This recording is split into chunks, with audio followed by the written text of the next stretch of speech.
Les petites filles sages vont au paradis, les autres vont où elles veulent. Je pense que c'est vraiment mon mantra. Le voyage, c'est pas juste un loisir, en fait. C'est que pour beaucoup de femmes, c'est la vie, en fait. La colonne vertébrale d'une réflexion féministe sur le voyage, c'est vraiment la question de la sécurité. Statistiquement, pour les femmes, le lieu le plus dangereux, c'est le foyer. C'est pas le voyage. Quand je suis rentrée d'Inde, j'ai vraiment eu l'impression d'avoir été complètement modifiée à tous les niveaux, et aussi mon féminisme, vraiment naître avec un passeport européen. C'est la plus grande loterie qu'on pourra jamais gagner dans notre vie. Moi, j'ai un certain mépris en fait maintenant pour ces voyageurs-là qui pensent vraiment qu'ils ont tout inventé, alors que les femmes elles prennent plus de risques en fait sur plein de domaines. Donc c'est plus admirable en fait. L'image d'une mère de famille qui est seule dans une chambre d'hôtel à l'autre bout du monde, ça reste quand même une image très transgressive et très puissante en fait. Quand il y a le feu quelque part, on saute par la fenêtre sans se poser la question de l'origine de l'incendie. Moi, j'ai l'impression d'avoir commencé à voyager comme ça. Hello! Aujourd'hui, on vous propose un épisode spécial dans le cadre du challenge organisé par Ocha et EcoFactory. Je suis Marine, créatrice de Wanderlust, le podcast des voyageurs passionnés et décomplexés. Je vous emmène dans l'univers du voyage au travers des récits inspirants de mes invités qui ont un jour franchi le pas d'aller voir ce qui se passe ailleurs et n'en sont pas ressortis indemnes. Et moi, c'est Estelle, créatrice d'Européenne, le podcast qui vous parle de femmes d'Europe.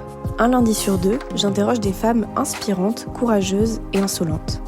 Ensemble, nous avons interviewé une femme inspirante, autrice féministe engagée et grande voyageuse, Lucie Azéma. Lucie voyage d'abord à travers les livres d'aventure qu'elle dévore enfant. Cette curiosité et l'envie de fuir le foyer la poussent à partir en voyage dès ses études. Elle arrive alors au Liban un peu par hasard, comme pour toutes les destinations où elle se sédentarise. Une fois ses études terminées, elle part vivre à l'étranger. D'abord en Inde, puis en Iran et enfin en Turquie.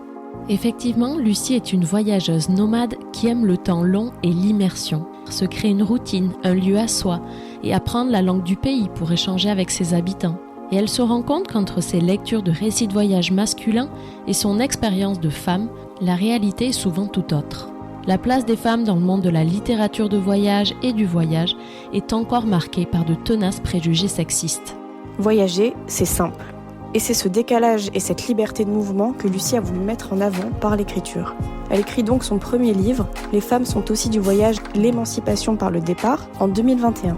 Puis enchaîne avec L'usage du thé, en 2022, véritable ode au voyage et à cette boisson qui traverse les cultures et les époques. Aujourd'hui, nous recevons donc Lucie Azéma, ambassadrice idéale pour parler de féminisme et de voyage, deux thèmes qui nous lient avec Estelle pour nos 2 podcasts et dont nous sommes fiers de vous parler aujourd'hui. Bonne écoute! Belle écoute! Bonjour! Bonjour! Bonjour. Bienvenue déjà Lucie, c'est une interview à 3 aujourd'hui qu'on va réaliser. On a eu le plaisir de se rencontrer avec Estelle. Lorsqu'il a été question de co-animer une interview ensemble sur une thématique qui nous liait, on a de suite pensé à parler de féminisme et de voyage. Et donc Lucie, vous êtes apparue comme l'experte sur le sujet, puisque votre premier livre, Les femmes sont aussi du voyage, décortique les récits de voyage avec un œil volontairement féministe. Donc c'est tout naturellement qu'on a pensé à vous, qu'on vous a contacté. Donc merci encore d'avoir accepté l'invitation, on est ravis de vous avoir. Merci à vous pour votre invitation que je suis ravie d'honorer. Trop chouette. Du coup, on va commencer, on va aller dans le vif du sujet. Est-ce que vous pouvez vous présenter en quelques mots, nous dire qui vous êtes, d'où vous venez, où c'est que vous vivez, qu'est-ce que vous faites dans la vie? Alors, je suis Lucie Azéma, donc autrice, voyageuse, j'aime bien me définir comme ça en général. Où je vis, c'est un peu la question à 3 millions me concernant, mais là, j'ai enlevé mes valises de Turquie et je cherche un autre endroit où me poser, donc je suis un peu entre plusieurs endroits en ce moment. Mais voilà, en recherche de lieux où vivre, on va dire ça comme ça. Et vous venez d'où à la base en France? Ma famille est originaire du sud-ouest, mais moi j'ai grandi près de Rennes. D'accord, très bien. Pour commencer cette interview, on aimerait en savoir plus sur vous et notamment sur votre rapport plus personnel au voyage. Vous vous définissez comme une voyageuse. Vous êtes donc une grande baroudeuse et on a lu que votre passion du voyage a commencé dès votre enfance par la lecture et puis plus tard, donc vous vous êtes mise à voyager. En quoi la lecture, elle est intrinsèquement liée avec le voyage dans votre parcours ? Je pense que c'est dans le cas de beaucoup de voyageuses, la lecture et le voyage, c'est vraiment 2 activités qui sont assez similaires.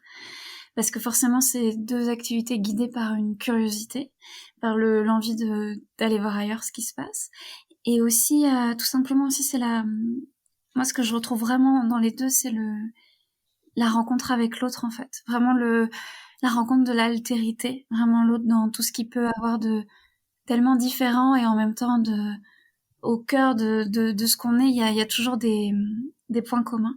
Et la littérature permet ça, permet de se glisser dans d'autres peaux, d'essayer de comprendre l'autre. C'est souvent beaucoup plus puissant qu'un essai. Et je peux me permettre de dire ça parce que j'écris des essais, donc je considère que la littérature pour ça est vraiment au-dessus en termes d'effet sur l'empathie, sur la compréhension de l'autre. Et le voyage, forcément, je retrouve ça. Donc j'ai commencé à lire parce que j'en ai une famille où on voyage pas, et donc j'ai passé toute mon adolescence à lire beaucoup d'hommes, Jules Verne, Jack London que j'aime toujours autant. Et après, plus tard, j'ai découvert les voyageuses, notamment Alexandra David-Néel et Isabelle Eberhardt, et j'ai eu l'impression vraiment d'un monde infini qui s'ouvre à moi, en fait l'autre moitié du monde, hein, littéralement. Et je continue à beaucoup lire, et quand je voyage, quand je reviens de voyage, avant de voyager, enfin c'est toujours très lié en tout cas. Ouais. Et du coup, parmi ces lectures, est-ce qu'il y a des lectures qui vous ont engagé à aller quelque part?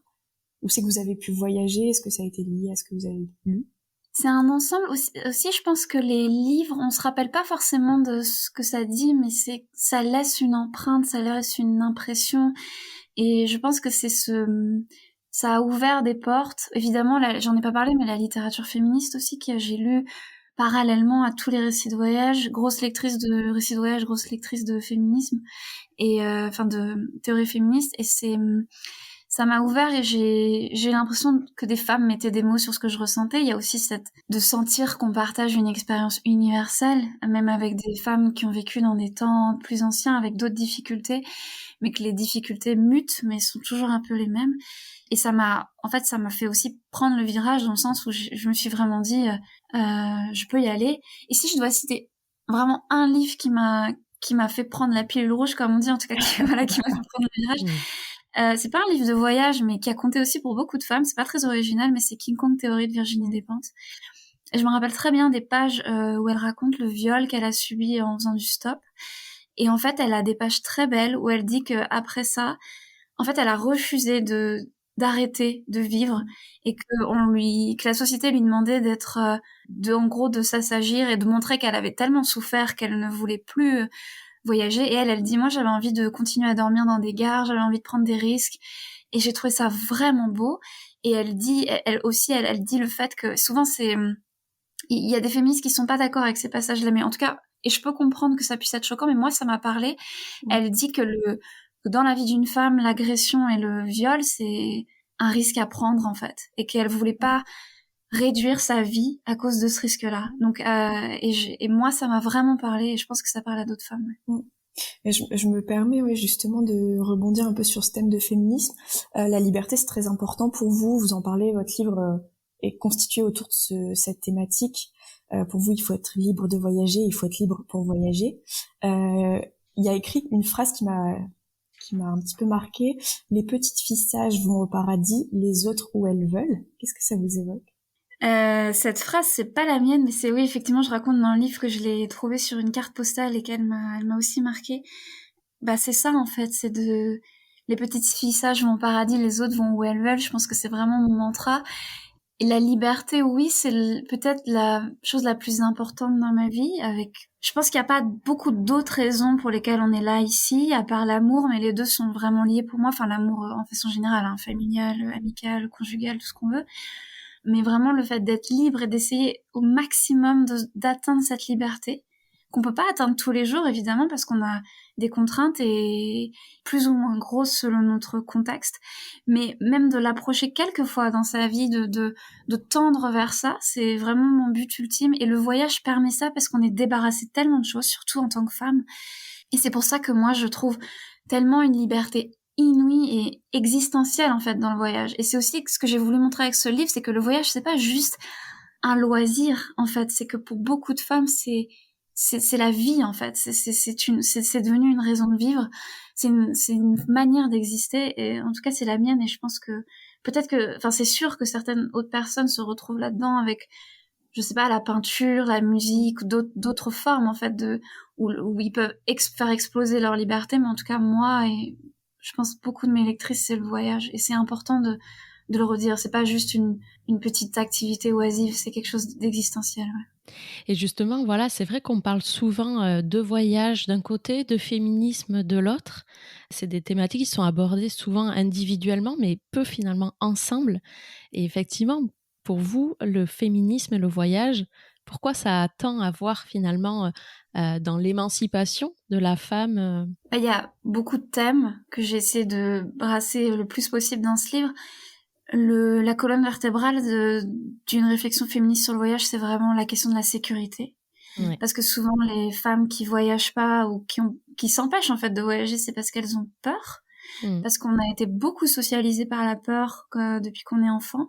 Ça rejoint d'ailleurs ce que disait Virginie Despentes, c'est dans notre construction aussi, hein, vraiment de notre rapport au monde qui est vraiment lié à ça, à la peur, à la méfiance de l'autre. Et il y a plusieurs choses à dire là-dessus, mais la première, c'est que statistiquement, pour les femmes, le lieu le plus dangereux, c'est le foyer. C'est pas le voyage. Et on dit pas aux filles... l'espace privé. Exactement. Et on dit pas aux petites filles, attention, ne te marie pas, tu risques de mourir. Ce qui serait absurde. Mais je veux dire, en tout cas, statistiquement, ça se tient plus. Oui, une des premières causes, effectivement, de mortalité chez les femmes, c'est bien notamment les femmes battues, etc. Hein, exactement. Dans le foyer. Le fait d'être une femme dans l'espace public aussi est plus dangereux que d'être un homme. C'est une certitude. Mais le voyage n'aggrave pas ça. Et même le voyage met en place des mécanismes de protection pour la voyageuse. Je parle pas des femmes. Je pense par exemple, je sais pas, à l'Inde, qui est souvent citée comme un pays où il y a un énorme problème de viol et d'agression sexuelle absolument gigantesque. Mais pour la voyageuse, et je parle bien de la figure de la voyageuse en tant que telle, le fait d'être étrangère et d'être pas dans son contexte culturel va créer des mécanismes de protection parce que les gens vont venir vers nous.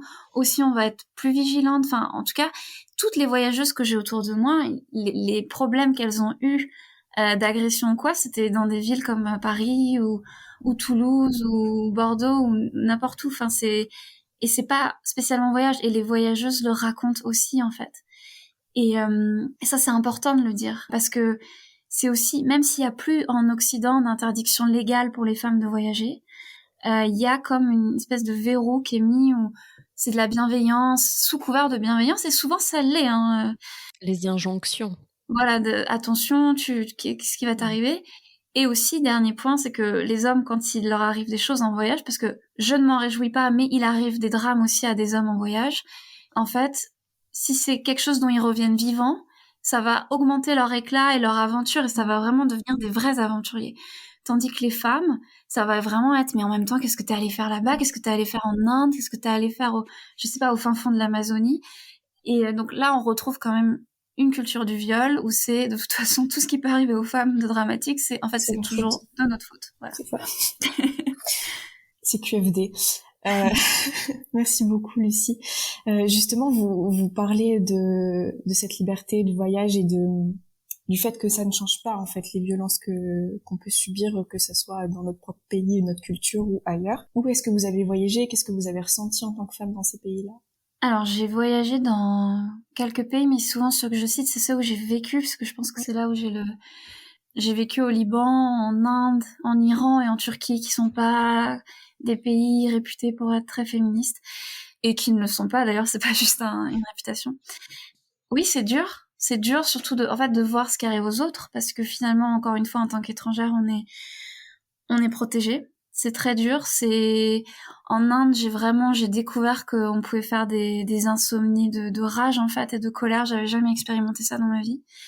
Donc c'est des choses qui sont pas faciles, mais ça aussi, ça confronte aussi à la réalité des choses. Et moi, quand je suis rentrée d'Inde, j'ai vraiment eu l'impression d'avoir été complètement modifiée à tous les niveaux, et aussi mon féminisme a été aggravé ou amélioré, ça dépend de quel point de vue on se place. Je dirais amélioré.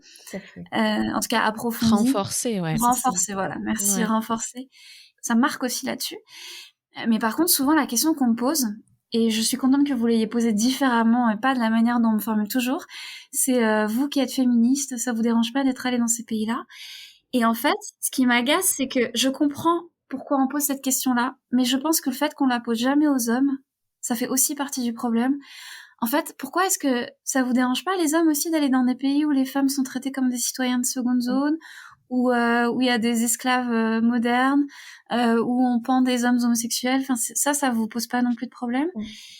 Donc il faut aussi poser cette question-là, et ensuite ne pas réduire ces pays-là à ça. En fait, je pense par exemple à l'Iran. L'Iran, ça représente 40-45 ans de leur histoire, donc c'était hier en fait, vraiment. Et c'est aussi enfermer les pays, de les réduire à ça, de réduire une culture, de réduire ce qui se passe, c'est aussi enfermer tout un pays là-dedans, toute une population, et aussi complètement invisibiliser ceux qui se battent en fait contre ça. Et je sais pas, moi je dis n'importe quoi, mais si par exemple demain Éric Zemmour était président de la République, on n'aurait pas envie d'être réduit à ça aussi en tant que Français. Il y a autre chose qui se passe dans un pays, et c'est important d'en prendre conscience aussi. C'est aussi ça la rencontre de l'autre, c'est de pas réduire et de pas s'arrêter aux premiers préjugés qu'on a. Mais c'est dur, hein, je dis pas que c'est facile. Mais... Ouais, d'où l'intérêt d'aller expérimenter par soi-même, parce qu'entre ce qu'effectivement les médias et ce qu'on nous montre de beaucoup de pays dans le monde, de la dangerosité, de clichés, de stéréotypes sont réduits à ça, ces pays, beaucoup de pays. Effectivement, le fait d'aller souvent expérimenter par soi-même, on se crée une nouvelle réalité. Et ça aussi, l'expérience du voyage pour ça est hyper importante pour soi-même, pour se créer ses propres avis, opinions, réalités, quoi. Totalement, exactement, ouais. Mais j'avais une question justement par rapport à cette dissonance entre réalité et les récits. Parce que c'est quelque chose que vous évoquez aussi dans le livre. Alors, vous expliquez en fait que entre ce que vous avez lu enfant, et notamment les récits masculins, et ce que vous avez pu vivre en tant que voyageuse, a été totalement différent. Qu'est-ce que ça vous a procuré comme sensation de pouvoir écrire, en tout cas de pouvoir vivre une réalité que vous aviez jamais lue? Un décalage très fort, et je pense que c'est aussi ce qui a fait naître ce livre, et je pense que beaucoup de voyageuses ressentent ça. Une fois qu'on est plongé dans le voyage, on se dit mais en fait c'est simple en fait, mais vraiment je le dis, c'est simple. Enfin vraiment, je suis allée dans beaucoup de pays différents, donc on peut pas être suspicieux là-dessus. C'est que vraiment c'est simple, et il faut y aller. Et en fait c'est aussi l'exergue de mon livre où je dis que ce livre est dédié à toutes les voyageuses qui se poseraient pas autant de questions si elles étaient des hommes. C'est que en fait ce que je veux vraiment essayer de faire passer comme message, c'est que dans toutes les situations, que ça soit le voyage ou autre chose, en fait, il faut se dire, est-ce qu'à ma place, est-ce qu'un homme, est-ce qu'un garçon se poserait les mêmes questions? Et si la réponse est non, il faut y aller, et il faut absolument refuser en bloc qu'on nous interdise des choses qu'on n'interdit pas aux hommes. Il faut vraiment se révolter contre ça. C'est vraiment important, et malheureusement c'est une lutte. Ça fait qu'on a une vie moins tranquille que les hommes, mais ça fait aussi qu'on est, je pense, ça va être la minute misandre, mais je pense que si les femmes sont des êtres plus intéressants de manière générale aussi pour ça, parce qu'on traverse pas la vie de la même manière. Et on vit vraiment dans un monde parallèle entre les hommes et les femmes, comme entre les noirs et les blancs, entre les pauvres et les riches, pour faire des grandes catégories. Mais c'est la vérité, entre les hommes et les femmes, on ne vit pas dans la même réalité. Et c'est important de s'en rappeler et d'essayer de faire exploser ça aussi. Moi, j'avais une petite question justement par rapport aux écrits et à la littérature. Vous parlez beaucoup dans votre livre d'auteurs, d'autrices. Vous expliquez qu'il y a énormément d'auteurs masculins. Vous parlez aussi des autrices qui sont majoritairement francophones ou à minima européennes. Est-ce que vous constatez quand même une évolution dans les écrits et les récits de voyageuses? Est-ce qu'il y a des femmes d'Orient, d'Asie, d'Amérique qui voyagent et qui prennent la plume aujourd'hui? Il y en a toujours eu, mais c'est le même problème, c'est que elles sont encore plus invisibilisées. Mais il y en a toujours eu, et il y en a encore de toutes parts dans le monde. Après, il y a un énorme problème, mais que là il y a un problème politique et sur lequel il faut aussi essayer de jouer, c'est que c'est la question des visas. Ouais, tout le monde peut pas voyager de la même manière, tout simplement. Ouais. Exactement, et que vraiment naître avec un passeport européen, puisqu'on est aussi sur un podcast qui parle d'Europe, c'est la plus grande loterie qu'on pourra jamais gagner dans notre vie. Et je pense qu'il y a sûrement des gens qui nous écoutent maintenant et qui n'ont pas un passeport européen et qui vraiment ressentent ceci en fort. Et donc d'avoir cette chance aussi d'avoir un passeport européen et de pouvoir ouvrir toutes les frontières qu'on veut, c'est une chance. Et je pense qu'il faut encore plus la prendre. Et il faut, en tout cas moi c'est le choix que j'ai fait, c'est de vraiment d'essayer de faire avancer les choses sur la question des frontières, qui est en fait une aberration administrative, que le fait que les frontières soient tellement fermées, on l'a vu pendant le Covid, c'était encore pire, mais que c'est pas normal, en fait. On ne naît pas avec tous les mêmes droits. Enfin, moi, j'ai rien fait de particulier pour naître avec un passeport européen et j'ai cette chance aussi. Donc, ça fait aussi que les Occidentaux, de manière générale, peuvent plus voyager. Mais en tout cas, à l'époque où il y avait moins... parce qu'en fait, les passeports et les visas, c'est en gros fin 19e siècle, hein, donc c'est assez récent. Et il y avait plus de voyages dans toutes les directions avant ça. Et justement, comment les récits de voyage féministes, écrits par des femmes, ils peuvent inspirer un certain changement social par rapport à la condition de la femme. C'est vrai qu'aujourd'hui, moi, j'ai interviewé, alors pas que, mais aussi pas mal de femmes. Et c'est vrai que c'est un vrai désir pour elles aussi, quand elles voyagent au féminin et encore plus quand elles voyagent de manière solo, de montrer des nouveaux modèles. Enfin, je sens ça chez les voyageuses, pour inspirer d'autres femmes à oser franchir le pas. Et je pense qu'aussi nous, avec toi Estelle, avec ton podcast, vous, Lucie, avec votre livre, c'est vraiment d'inciter, d'inspirer pour changer les choses. Est-ce que dans les récits féminins, ça peut inspirer ça aussi? Oui, et quand on retrace un peu l'histoire des voyageuses quand j'ai écrit mon premier livre, j'ai vraiment beaucoup travaillé sur les récits féminins, mais pas que.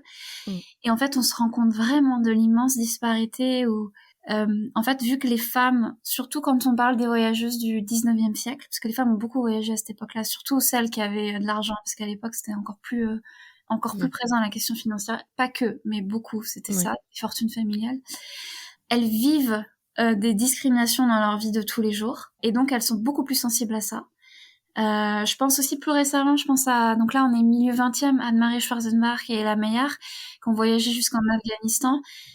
Comment elles parlent des femmes, surtout Anne-Marie Schwarzenbach, et elles se penchent vraiment sur la condition des femmes. Et ce qui est pas du tout le cas des voyageurs hommes, parce qu'en fait la plupart du temps ils ne voient pas les femmes.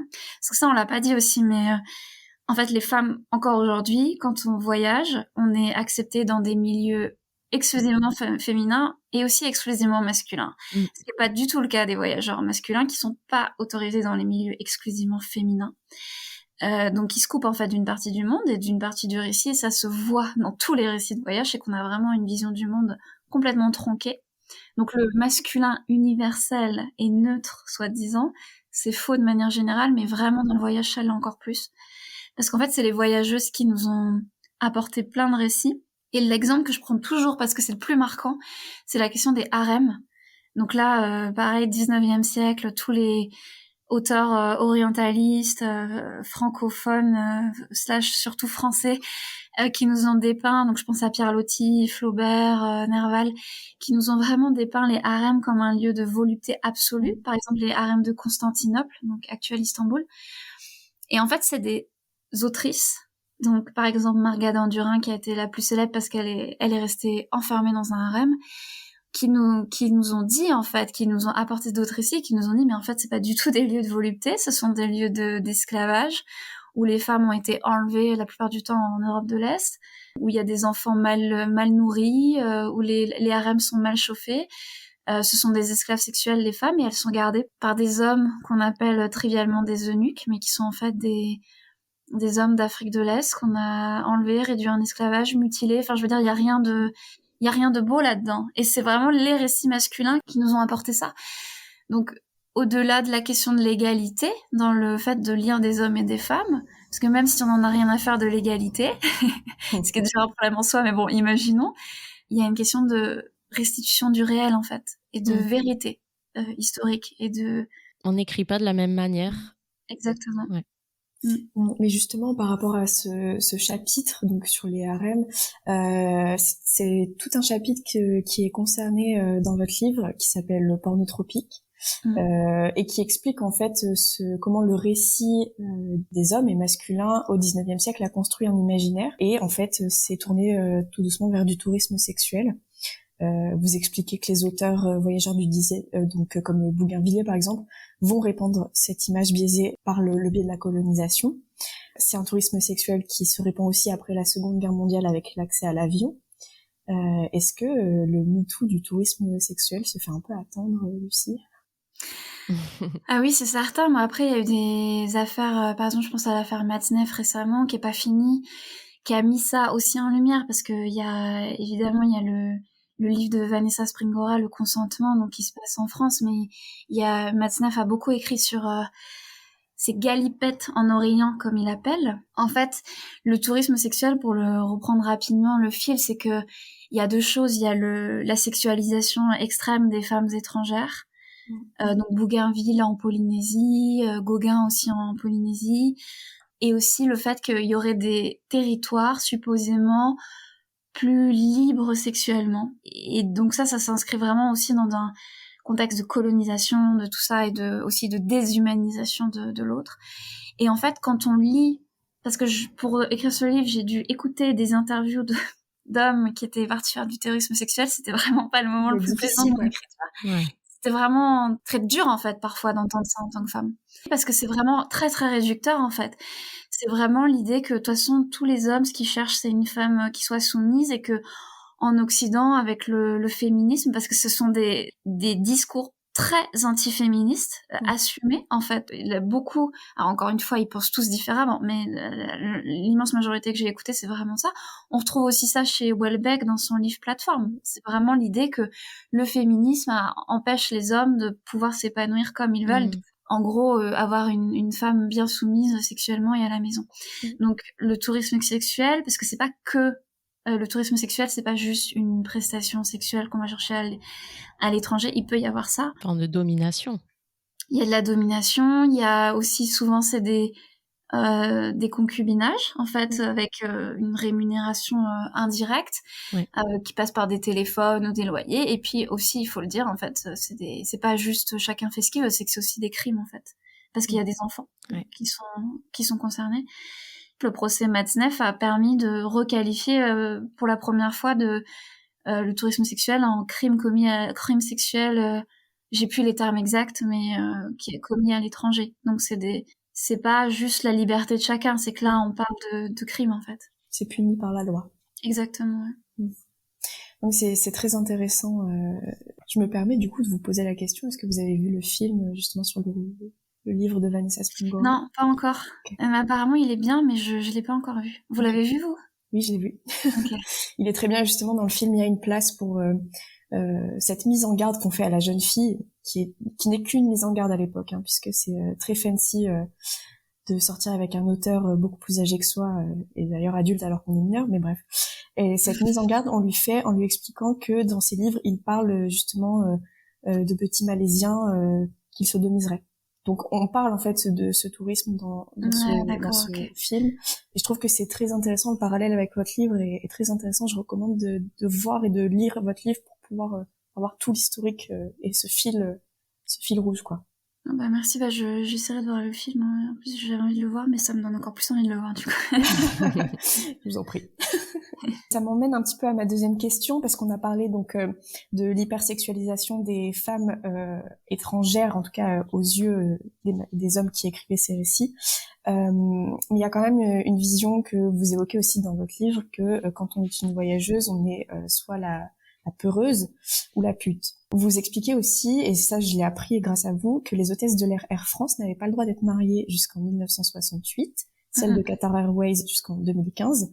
Donc est-ce que pour vous, toujours en 2023, il y a des exemples de l'utilisation des femmes comme un élément érotique essentiel au voyage? Le passage sur les hôtesses de l'air, ça en dit beaucoup, parce que là c'est vraiment une place que les voyageuses ont. Et Gloria Steinem en parle aussi dans son livre Ma vie sur la route. Elle parle de ça, qu'avant, en fait, les hôtesses de l'air, au début, c'était des infirmières diplômées, et qu'ensuite c'est devenu, il y avait plus besoin de ça, et que c'était devenu, en tout cas, présenté comme des potiches. Je dis pas qu'elles l'étaient, mais que c'était présenté comme des potiches, qui avaient même des strip air, donc des striptease pendant les voyages, destinés aux hommes qui voyagent pour le travail ou autre. Donc ça, c'est vraiment, ça dit aussi de notre vision de la femme dans le voyage. Après, oui, sur l'aspect peureuse ou putain, c'est vraiment ce qu'on retrouve dans beaucoup de récits de voyage. Et l'exemple que je prends souvent, parce qu'en fait c'est assez récent, c'est les années 50, et c'est quand même quelqu'un qui est très lu encore et très apprécié, c'est Jack Kerouac, qui sur la route, On the Road, ce livre qui est toujours présenté comme un des plus grands livres de voyage, et c'est un grand livre de voyage dans le sens où ça s'inscrit dans un contexte très particulier qui est l'après-guerre, c'est une génération très particulière et c'est intéressant ça, mais toutes les femmes qui ont lu Jack Kerouac, si on a un minimum de sensibilisation féministe, c'est atroce. Enfin, je veux dire, c'est vraiment, il utilise les femmes pour avoir des relations sexuelles ou pour faire à manger, parce qu'en fait, visiblement, Jack Kerouac ne sait rien faire de ses 10 doigts, donc il faut toujours qu'il trouve une femme pour lui faire des sandwichs ou quoi. Et vraiment, il y a un côté moquerie, en fait, des femmes. Et je pense à Joyce Johnson, qui a été une des compagnes de Kerouac, et qui a écrit un livre aussi sur ses voyages à elle, et elle raconte un petit peu sa relation avec Kerouac. Et en fait, quand elle parle de ses voyages, et quand elle dit à Kerouac que ce qu'elle rêve, elle, c'est de voyager et d'écrire, en fait, ce qu'il fait exactement comme lui, il lui répond que non, il faut qu'elle se trouve un petit mari, qu'au fond, c'est ça qu'elle veut, et on a vraiment cette idée que les femmes qui voyagent, c'est bien sympathique, mais bon, c'est une petite parenthèse frivole avant de se ranger, avant la maternité, en fait. Faut dire les mots. Et donc ça, c'est une vision qu'on retrouve quand même un peu, hein, peut-être il y a une question de génération aussi, mais moi, je le vois très bien que quand je fais des rencontres avec des voyageurs plus âgés, plus installés, je vais pas citer de nom, mais voilà, dans le paysage français du voyage, je sens que je suis la petite rigolote qui a écrit un livre sur le féminisme. En plus, après, j'ai écrit un livre sur le thé, donc vraiment une rigolote. Et je le sens vraiment. Heureusement que je suis féministe et que ça m'aide à répondre, parce qu'en fait, sinon, on est beaucoup plus. Et puis, je suis plus âgée aussi. Enfin, il y a 10 ans, quand j'avais une vingtaine d'années, c'était plus compliqué aussi de répondre à ça. Mais il faut vraiment avoir conscience de ça pour. Moi, j'ai un certain mépris, en fait, maintenant, pour ces voyageurs-là qui pensent vraiment qu'ils ont tout inventé, alors que les femmes, elles prennent plus de risques, en fait, sur plein de domaines. Donc, c'est plus admirable, en fait, sur beaucoup de points. Et justement, là, vous en parliez par rapport à la maternité et le voyage. C'est vrai que quand on parle de femmes et de voyage, c'est quelque chose qui revient pas mal. Donc avant, il y avait une vraie différence de traitement entre les hommes et les femmes, parents qui voyagent sans leurs enfants. Il y a toujours pour la femme une question de choix, un peu, en tout cas avant. Peut-être maintenant, c'est en train d'évoluer. Vous allez peut-être nous donner votre avis, mais de plus en plus, il y a une nouvelle figure de la mère voyageuse et des familles aussi qui voyagent. Est-ce que l'antinomie entre maternité et voyage, c'est fini ? C'est pas fini, mais en tout cas, ça a évolué et c'est quand même mieux. Pendant longtemps, les voyageuses aussi, il y en a beaucoup qui ont voyagé pour échapper au mariage et à la maternité. C'était une façon d'échapper à ça. C'est aussi pour ça qu'on a beaucoup de voyageuses lesbiennes aussi. Ça correspond à une époque où, voilà, pour éviter de se marier avec un homme, elle voyageait et elle partait. Alexandra Lavinel a écrit des pages sur la maternité qui sont très dures, où elle dit que la maternité démolit les femmes. Donc voilà, en tout cas, ça s'inscrit dans un contexte. Et on peut toujours le penser aujourd'hui, mais je veux dire, je pense qu'à cette époque-là, c'était aussi un autre sens. Et ce qui a évolué, c'est que les femmes voyagent avec leurs enfants ou vont pouvoir laisser leurs enfants. Enfin, on voit émerger ça aussi, de partir sans leurs enfants. Okay. Ce qu'ont fait beaucoup les hommes pendant longtemps. Alors, les enfants des voyageurs masculins dans les récits du 19e siècle brillent vraiment par leur absence. Ils en parlent jamais. Vraiment jamais. Alors que certains ont des familles, même parfois deux. Je pense à Pierre Loti qui avait une famille officielle et une famille adultère. Donc ils s'occupent jamais de leurs enfants. Tandis que la femme qui part et qui laisse ses enfants, elle était vue comme elle est toujours un petit peu vue, mais ça a quand même évolué, faut s'en réjouir, comme vraiment une anomalie en fait. Une femme qui laisse ses enfants pour partir en voyage, c'est comme la mère de Houellebecq. Ah oui, c'est intéressant, ouais. C'est Lucie Secaldi, donc qui est la mère de Michel Houellebecq. Et ils ont tous les deux écrit ils se sont chargés par livre interposé. Et en fait, Lucie Secaldi, en fait, elle raconte qu'en fait, ce qu'elle a voulu toute sa vie, c'est voyager. Et que, en fait, elle a donné Michel Houellebecq, donc le petit Michel, comme elle dit, pour grandir avec sa grand-mère. D'ailleurs, Houellebecq est le nom de la grand-mère maternelle de Michel Houellebecq. Donc il a pris ce nom-là pour écrire. Et c'est vraiment intéressant parce qu'elle raconte. Alors elle, c'est pareil, elle est pas féministe. Enfin voilà, c'est aussi une autre personnalité, mais je veux dire, elle raconte son parcours et ce qu'il a. Elle avait envie d'être libre et voilà, elle était médecin de mémoire et donc elle a beaucoup vécu à l'étranger, beaucoup voyagé. Et c'est vraiment intéressant. Et donc il y a beaucoup de femmes qui ont fait ça. Et maintenant, oui, on voit des familles voyager. Donc les choses évoluent, mais après, ce qui reste vraiment le plus transgressif, c'est vraiment une femme. L'image d'une mère de famille qui est seule dans une chambre d'hôtel à l'autre bout du monde, ça reste quand même une image très transgressive et très puissante en fait, puisque c'est vraiment la femme qui s'octroie un moment pour elle, quel qu'il soit, et donc par le voyage, c'est encore pas tout à fait accepté. Faut pas se voiler la face. D'ailleurs, on le voit vraiment dans les milieux de voyageuses. C'est souvent des très jeunes femmes, donc une vingtaine d'années, ou carrément au-dessus de 50 ans. Et en fait, il n'y a pas besoin de réfléchir très longtemps pour comprendre qu'est-ce qui s'est passé entre les deux. Et c'est ça ça éloigne en fait un temps les femmes du voyage, ce qui n'est pas le cas des hommes. C'est vrai. Je le vis. Et je reprends maintenant, mais avec mon enfant. Parenthèse. Mais je rêve que quelqu'un écrive un livre là-dessus, parce que moi, j'ai pas d'enfant, je sais pas si j'en aurai un jour, et j'aimerais vraiment qu'il y ait un livre qui sorte là-dessus sur une réflexion féministe sur le voyage et la maternité.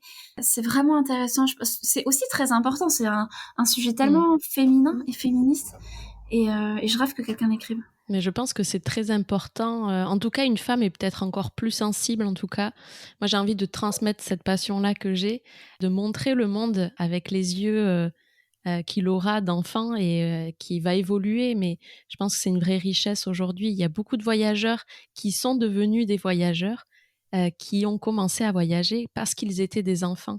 Ouais. Et je pense que les modèles et les exemples commencent par là, effectivement, de donner, de transmettre ça à des enfants. Ouais.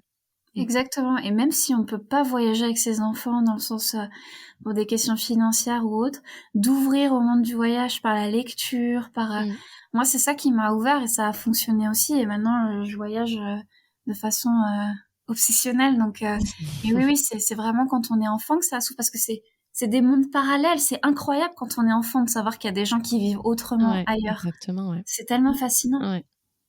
C'est étonnant. Justement, vous parlez d'enfance. Moi, j'avais une petite question que je pose souvent à mes invités. Quelle est la phrase que vous avez le plus entendue enfant ? À part ne mets pas tes coudes sur la table quand tu manges. Moi, j'ai une éducation, je pense, un peu particulière, parce que ça se passait très mal avec mes parents quand j'étais enfant, et ils ont divorcé quand j'étais très jeune. Et donc, j'ai pas eu l'impression j'ai l'impression que tous les deux se sont un peu et c'est aussi ce que j'explique dans le livre, c'est que ça se passait tellement mal, parce que même quand ils étaient plus ensemble, ça continuait à se passer mal.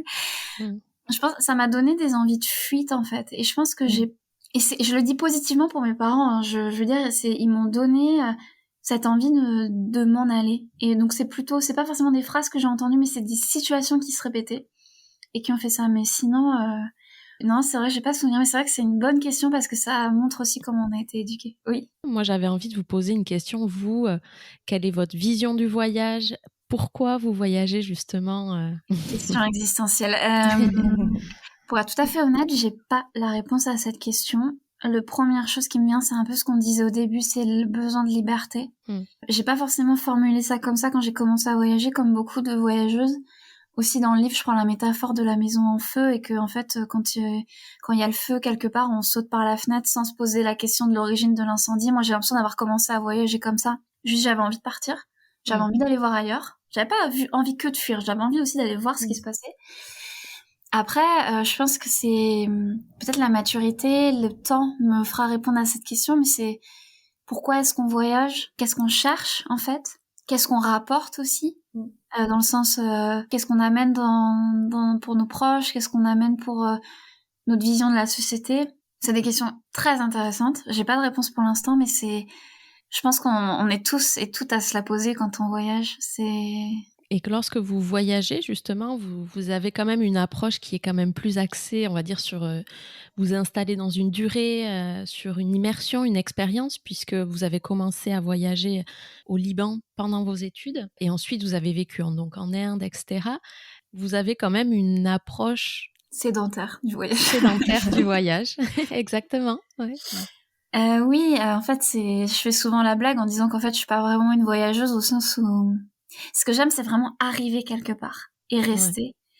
Et j'ai vraiment voulu construire ma vie comme ça. Je l'ai compris très très tôt. Que ce que j'aimais, évidemment, je le fais toujours des voyages pour... Un peu plus éphémère ou... Oui, plus éphémère, plus touristique. J'ai pas de problème avec le mot touriste, donc vraiment c'est où je suis plus une touriste certains moments. Bah là, je suis partie 3 semaines au Népal. C'était vraiment... Bon, il y avait une visée pour mon 3e livre, j'essayais d'écrire en ce moment, donc il y avait ça aussi, mais pas que. Je voulais voir, en fait, le Katmandou, c'était un rêve depuis toujours. Donc forcément, mais ce que j'aime bien, c'est m'installer, c'est de trouver du travail, me faire des amis, un cercle d'amis, apprendre des langues. C'est un aspect qui est très important pour moi. J'arrive pas à rester dans un endroit si j'ai pas une affinité avec la langue. Bon, ce qui fait que, en fait, j'ai facilement des affinités avec n'importe quelle langue, donc du coup, ça facilite les choses. Mais oui, vraiment, c'est vraiment ça qui me fait vibrer. Et je me souviens très bien quand je devais partir. En fait, avant de partir au Liban, je devais partir en Syrie pour mes études. Mais sauf que c'était en 2011. Donc voilà. Donc mon départ en Syrie a été très vite annulé par mon université parce que c'était le début de la guerre. À l'époque, on parlait pas encore de Daesh et tout, mais il y avait une guerre civile. Donc le lot de consolation, ça a été le Liban, Beyrouth. Mais j'en étais vraiment, en fait, sur le coup, c'était un lot de consolation, mais je suis tellement heureuse d'être partie là-bas. Et vraiment, quand je pensais que j'allais aller en Syrie, je parlais avec la jeune femme qui faisait partie de mon université et qui était en échange en Syrie déjà. Et je me souviens très bien qu'elle me racontait des fêtes qu'elle faisait dans la montagne et tout. Et aussi, elle me racontait qu'elle allait acheter ses tomates au vendeur du coin avec qui elle buvait un thé. Et en fait, ça me faisait vibrer, mais tellement le fait d'avoir une routine, en fait, à l'étranger. Et souvent, quand je raconte ça, là d'ailleurs, je vois vos têtes qui hochent parce qu'en fait, vraiment, je pense qu'on est beaucoup à ressentir ça. Et vraiment de vouloir trouver de la routine à l'étranger, c'est tellement grisant. On arrive dans un endroit où on maîtrise rien, que ça soit la langue, le climat, la géographie de la ville.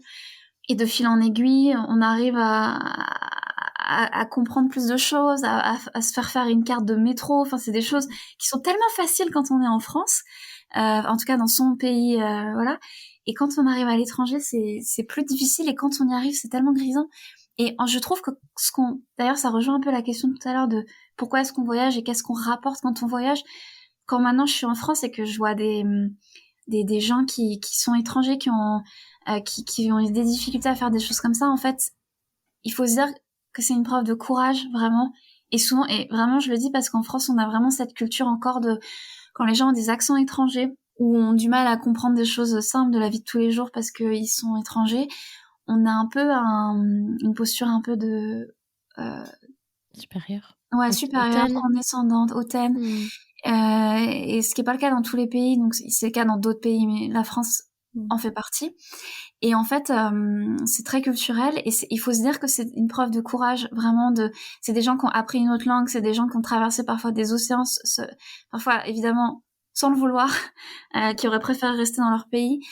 Et c'est important de valoriser ça, valoriser les gens qui sont multilingues, les gens qui ont des histoires des parcours géographiques très variés. Enfin, ça nous confronte aussi nous à ce qui a été plus facile pour nous. Moi, j'avais évidemment une question aussi sur le fait de trouver sa chambre à soi. Donc, j'explique pour les auditeurs le concept. C'est un concept qui a été développé par Virginia Woolf, qui est une autrice, qui dit que les femmes ont besoin de se retirer des rôles assignés pour pouvoir créer, et notamment écrire. Est-ce que, justement, vous changez donc souvent d'habitation, vous vous sédentarisez? Comment vous arrivez à trouver votre chambre à vous, où que vous soyez? C'est vrai que je parle aussi de ça dans mon premier livre mais c'est vraiment en fait un concept que j'ai un peu plus développé dans le deuxième parce que pour vous répondre, je crois que vous connaissez déjà la réponse. Vraiment, ce qui m'aide à créer des espaces à moi, c'est le thé. En fait, c'est vraiment d'installer, soit de ramener avec moi des objets du thé d'autres pays, ou des thés qui me rappellent des lieux ou des gens, ou parce que le thé, c'est aussi une matière très sensorielle. Il y a des odeurs, il y a de la couleur, il y a évidemment du goût. Il y a de la matière aussi dans les objets, les théières, les tasses, tout ça. Et en fait, souvent, quand je déménage à l'étranger, la première chose que je fais, c'est que j'installe un petit lieu à thé. Donc, ça peut juste consister en une table basse avec une théière posée dessus, hein, mais ça m'aide à vraiment à recréer, en fait, une base arrière en fait, presque pour ensuite pouvoir aller dehors. Et surtout quand on vient d'arriver, tout est tellement compliqué, c'est ce qu'on disait tout à l'heure, il n'y a plus aucun repère. Et donc ça me permet l'intérieur, la chambre à soi, d'avoir un lieu où on peut lire, on peut écrire, on peut dormir. C'est des lieux qui sont importants et Virginia Woolf, d'ailleurs je crois que maintenant ça a été retraduit en un lieu à soi, parce que c'est plus général qu'une chambre. Et elle parle de ça en fait, que il faut une chambre qui ferme à clé, d'ailleurs elle précise, parce que si les femmes ont toujours été ramenées au foyer dans l'histoire, ça veut pas du tout dire qu'elles ont eu accès à une intimité. Le lieu du foyer pour les femmes, c'est pas l'intimité, c'est le lieu où, traditionnellement, évidemment c'est pas toujours le cas, mais c'est le lieu où les femmes doivent s'adonner à leur rôle de femme. Donc la chambre à soi, c'est un lieu où on est seul et on fait ce qu'on veut. Et on peut ne pas être maquillé, parce qu'il y a aussi tout ça dans l'aspect de la chambre à soi. De pouvoir complètement se laisser aller et de se ressourcer et d'approfondir son monde intérieur aussi, tout simplement. C'est important pour aller vers l'autre ensuite.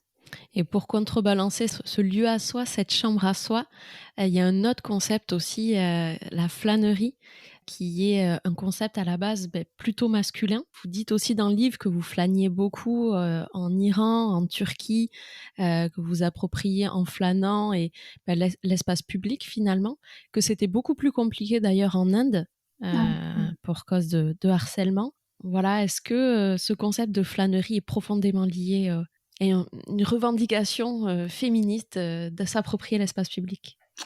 Oui, parce que le flâneur, c'est dans l'image du flâneur, donc Aragon ou tous les écrivains français, pareil, 19e, 20e, la ville est un espace de jeu pour l'homme et la femme fait partie de ce paysage. Vraiment, ils regardent les femmes, ils vont au bordel, enfin il y a vraiment, c'est pas un lieu de jouissance en fait pour les femmes. Et c'est le cas aussi encore aujourd'hui, c'est beaucoup plus compliqué pour les femmes de flâner dans l'espace public, qu'on soit en France ou à l'autre bout du monde. Et c'est important, et d'ailleurs il y a Lauren Elkin qui a écrit un livre entier sur la flânerie au féminin, et donc elle est anglophone et elle raconte qu'elle apprend le français et qu'elle cherche l'équivalent du mot flâneur en français dans le dictionnaire, et qu'elle tombe sur le mot flâneuse qui désigne une chaise longue en français. Vous voyez, c'est une longue chaise là de jardin.